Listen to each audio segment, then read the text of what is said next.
ఇక మిగిలిన డీటెయిల్స్ చూద్దాం. అసెంబ్లీ ఎన్నికలపై మాజీ సీఎం స్టాలిన్ కీలక వ్యాఖ్యలు చేశారు. త్వరలో అసెంబ్లీ ఎన్నికలు రాబోతున్నాయన్నారు. 3 లేదా 6 నెలల్లో ఎన్నికలు తథ్యమంటున్నారు. ఇక మెజార్టీ లేని విజయ్ సర్కార్ పడిపోవడం ఖాయమని జోష్యం పలికారు. డీఎంకే దయాదాక్షిణ్యాల మీద ఈ ప్రభుత్వం నడుస్తోందన్నారు. డీఎంకే నేతలు కార్యకర్తలు ఎన్నికలకు సిద్ధంగా ఉండాలని చెప్పారు.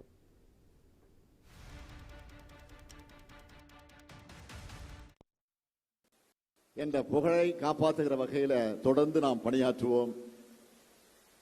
தேர்தல் எப்ப வேண்டுமானாலும் வரலாம், விரைவில் வரலாம், ஒரு 3 மாசம் கழிச்சு வரலாம், ஒரு 6 மாசம் கழிச்சு வரலாம்.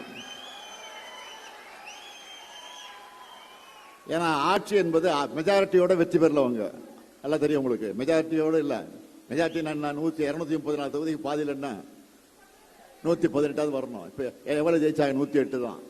திமுக தான் ஜெயிக்கணும், ஸ்டாலின் தான் முதலமைச்சர் ஆகணும் ஓட்டு போட்டீங்கல்ல.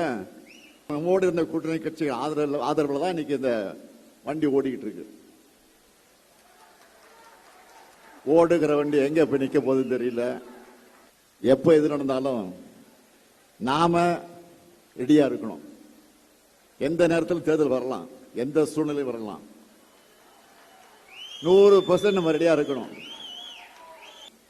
என்ற புகழை காப்பாற்றுகிற வகையில் தொடர்ந்து நாம் பணியாற்றுவோம். தேர்தல் எப்ப வேண்டுமானாலும் வரலாம், விரைவில் வரலாம், ஒரு 3 மாசம் கழிச்சு வரலாம், ஒரு 6 மாசம் கழிச்சு வரலாம். ஏன்னா ஆட்சி என்பது மெஜாரிட்டியோட வெற்றி பெறலவங்க நல்லா தெரியும் உங்களுக்கு. மெஜாரிட்டியோட இல்ல, மெஜாரிட்டி நான் 234 தொகுதிக்கு பாதியில் என்ன